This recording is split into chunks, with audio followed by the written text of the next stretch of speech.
So ఇంకొకటి మనం జనరల్‌గా మనం తెలంగాణ మూవ్‌మెంట్‌లో గూడా మీలాంటి వాళ్ళు క్వెషన్ చేసింది సామాజిక తెలంగాణ అన్నారు.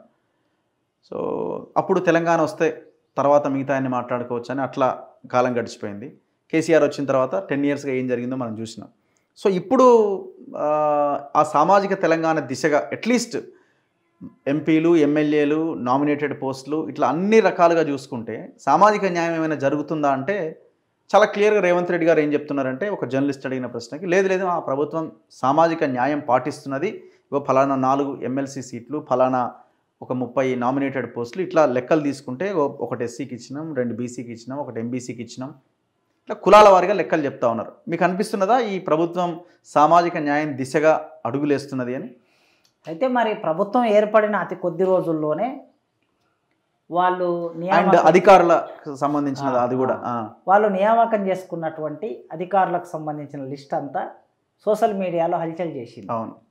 ఒక సింగిల్ సామాజిక వర్గానికి సంబంధించినటువంటి అధికారులు సీఎంఓలో నుంచి మొదలు పెడితే డీజీపీ వగైరా ఇంటెలిజెన్స్ అన్నీ మనం చూసాం.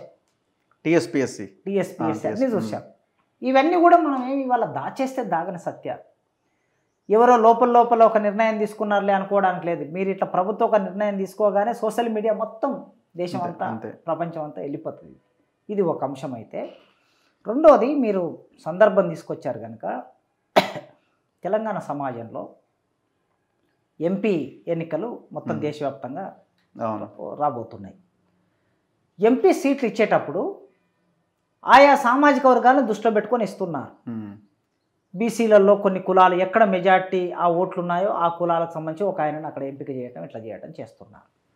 కుల ప్రాతిపాదికన చూసినప్పుడు ఇక్కడ ఉన్నటువంటి ఎంపీ సీట్లలో 50% బీసీలకు కేటాయించాలి. అవును. ఎందుకంటే జనాభా 50%, 52-53% జనాభా ఉంది. రెడ్ల జనాభా ఎంత, వెలమల జనాభా ఎంత, లేకపోతే ఇతర కులాల బ్రాహ్మణుల జనాభా ఎంత, ఆ జనాభాకి ఎంత ఇస్తున్నారని చూసినప్పుడు తక్కువ జనాభా ఉన్న వాళ్ళకి ఎక్కువ సీట్లు ఇస్తున్నారు, ఎక్కువ జనాభా ఉన్న వాళ్ళకి తక్కువ సీట్లు ఇస్తున్నారు. మీ క్యాబినెట్లో ఉన్నటువంటి వాళ్ళను కూడా మనం పరిశీలిస్తే మనకు అదే తెలిసిపోతుంది. ఇది ఇట్లుండగా సామాజిక న్యాయమైన భావన మనకి తెలంగాణ సమాజంలోనైనా ఉమ్మడి ఆంధ్రప్రదేశ్లోనైనా కారం చేయడానికి సంఘటన జరిగిన తర్వాత దళిత ఉద్యమం బాగా ఎజెండా మీదకి వచ్చినప్పుడు సామాజిక న్యాయం గురించిన చర్చ విస్తృతంగా వచ్చింది. ఈ దళిత ఉద్యమం తర్వాతి కాలంలో కాన్సీరామ్ వచ్చిన తర్వాత మా ఓట్లు మావే, సీట్లు మీవే అనే ప్రశ్న వచ్చిన తర్వాత దీని గురించి మొత్తం ఆలోచన మొదలైంది. ఇంకా నిర్దిష్టంగా మాట్లాడితే ఇది మనం మైక్రో లెవెల్లోకి వెళ్ళి చూస్తే 1994లో మాదిగ దండోరా ఉద్యమం వచ్చిన తర్వాత ప్రతి కులానికి వారి జనాభా దామాష ప్రకారం సీట్లు ఉండాలి, ఎమ్మెల్యే సీట్లు, ఎంపీ సీట్లు ఇవ్వాలి అనే చర్చ వచ్చింది. ఆ క్రమంలోనే ఆదివాసులకి కొన్ని ఎమ్మెల్యే సీట్లు, బంజారాలకి కొన్ని ఎమ్మెల్యే సీట్లు, బీసీలలో ఎంబీసీలకి కొన్ని ఎమ్మెల్యే సీట్లు, బీసీలలో యాదవులు, గౌడు ఇట్లా కొన్ని చూసి ఇస్తూ ఉన్నారు. ఎంఆర్పిఎస్ ఉద్యమం వచ్చిన తర్వాత మాదిగ దండోరా ఉద్యమం నిర్దిష్టమైనటువంటి ఒక డిమాండ్ను ఎజెండా మీదకి తీసుకొచ్చింది.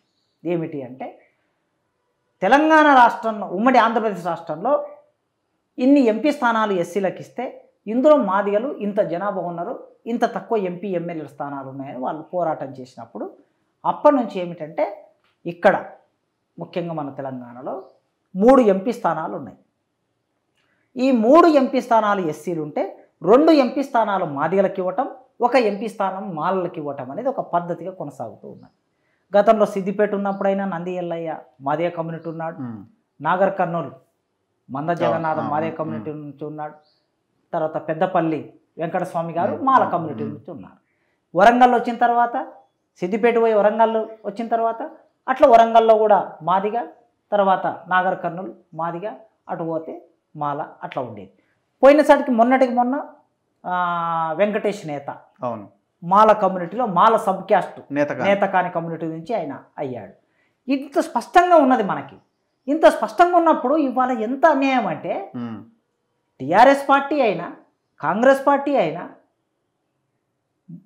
2 మాలలకు ఇచ్చి 1 మాత్రమే మాదిగలకు ఇచ్చారు.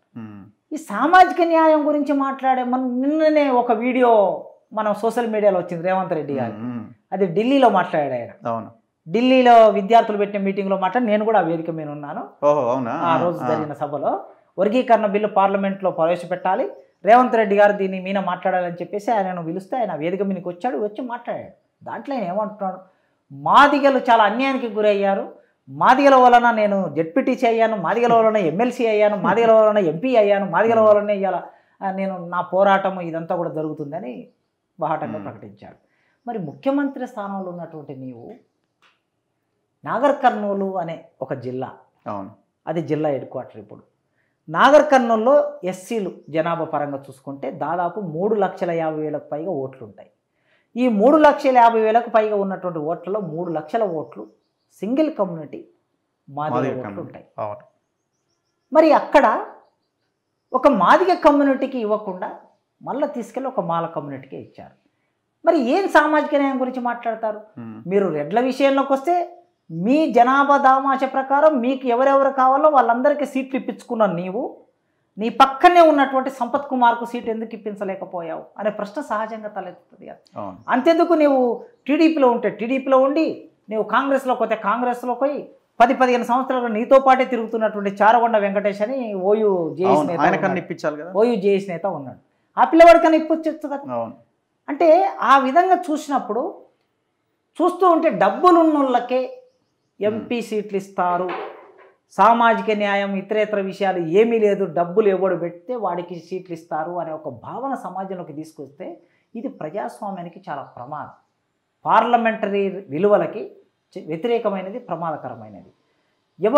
ఎవడికి ఇప్పుడు గుడిసెల వెంకటస్వామి గారు ఉన్నారు, ఆయన చనిపోయారు, ఆయన కుటుంబం ఉన్నది, ఆయన కుటుంబంలో వివేక్ గారు ఎమ్మెల్యే, వినోద్ గారు ఎమ్మెల్యే. ఇప్పుడు వివేక్ గారి కుమారుడు రేపు ఎంపీగా పోటీ చేస్తాడు. మల్లు భట్టి విక్రమార్క గారు ఉన్నారు, డిప్యూటీ సీఎం గారు ఉన్నారు, అదేవిధంగా మల్లు రవి గారు ఉన్నారు. అంటే దళితులంటే ఒక కుటుంబమా? ఒకే కుటుంబం కాదు. దళితులంటే ఒక కుటుంబం కాదు, రెడ్లంటే ఒక కుటుంబం కాదు, ఎవరంటే ఒక కుటుంబం కాదు. రాజకీయ వ్యవస్థ అంటే అన్ని అవకాశాలు అందరికీ దక్కాలని. అంటే డబ్బులున్నోళ్లకు మాత్రమే మేము సీట్లు ఇస్తామనే భావనను తీసుకెళ్తే రేపు సామాన్యుడు ఎన్నికల రాజకీయ వ్యవస్థలోకి వచ్చే అవకాశం లేదు, సామాజిక న్యాయం నెరవేరే అవకాశం లేదు. సామాజిక తెలంగాణ అని అన్నప్పుడు కేసీఆర్ పరిపాలనలో సామాజిక తెలంగాణ లేదు, కేసీఆర్ పరిపాలనలో ప్రజాస్వామ్య తెలంగాణ లేదు అని రేవంత్ రెడ్డి గారు అన్నారు. మరి రేవంత్ రెడ్డి గారు ముఖ్యమంత్రి అయ్యారు, మరి ఎక్కడ సామాజిక న్యాయం పాటించబడుతున్నది అనే ప్రశ్న సహజంగా వస్తుంది. ఇది సమాజం ముందు ఉన్నది.